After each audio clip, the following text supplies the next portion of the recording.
Assalamualaikum warahmatullahi wabarakatuh. Perkenalkan, saya Andi Irna Febriana dari kelompok 1, Program Studi Kesehatan Masyarakat, Fakultas Kesehatan Masyarakat, Universitas Hasanuddin. Pada kesempatan kali ini, saya akan mengilustrasikan mengenai uji analisis status SENG.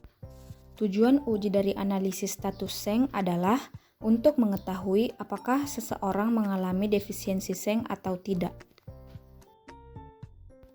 Prinsip ujinya yaitu SENG berperan pada molekul penerima rasa pada lidah.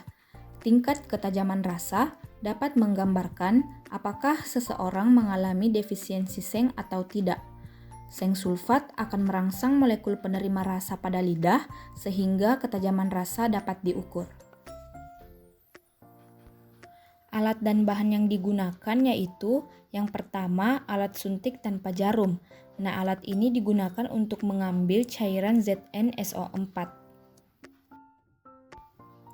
Alat yang kedua yaitu gelas beker. Nah, gelas beker ini digunakan sebagai wadah atau tempat menampung cairan ZnSO4.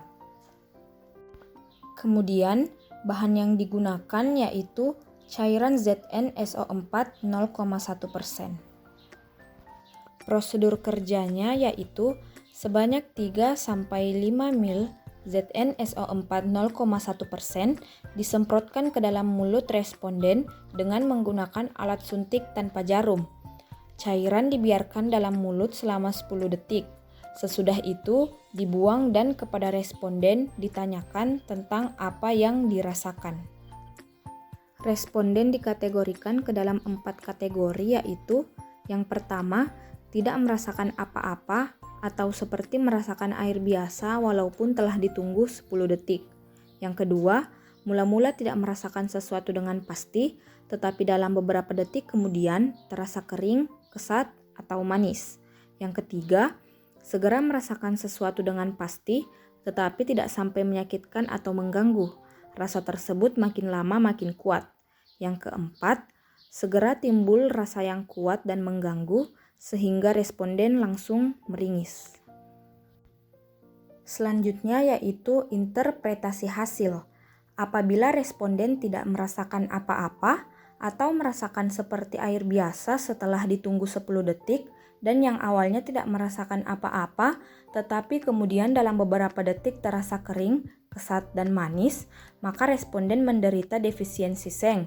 Sedangkan apabila responden segera merasakan sesuatu tetapi tidak sampai mengganggu dan rasanya semakin lama semakin kuat dan segera timbul rasa yang kuat dan langsung meringis, maka responden dalam kategori normal.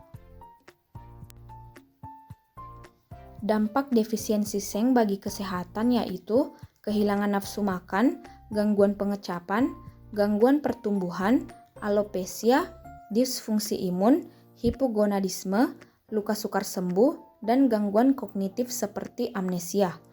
Sedangkan kekurangan SENG dapat mengakibatkan terjadinya atrofi timus sehingga akan mempengaruhi diferensiasi sel T dan fungsinya dalam darah perifer. Kemudian penurunan daya tahan tubuh yang dapat menyebabkan risiko terhadap kejadian stunting, dapat mengganggu sekresi hormon dan pertumbuhan pada tulang panjang.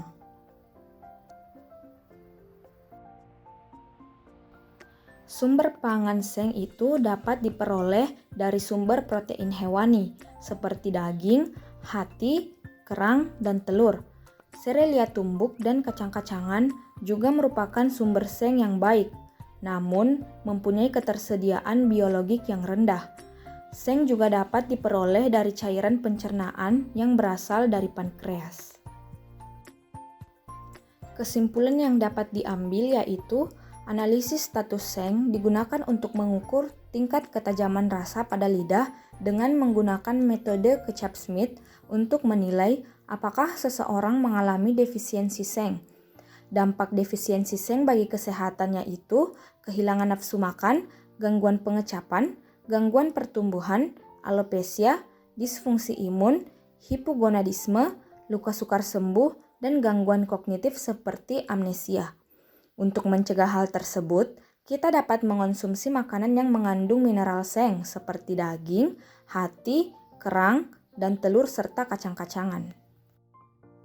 Sekian yang dapat saya sampaikan, kurang dan lebihnya mohon dimaafkan. Wabillahi taufiq wal hidayah. Wassalamualaikum warahmatullahi wabarakatuh. Dan terima kasih.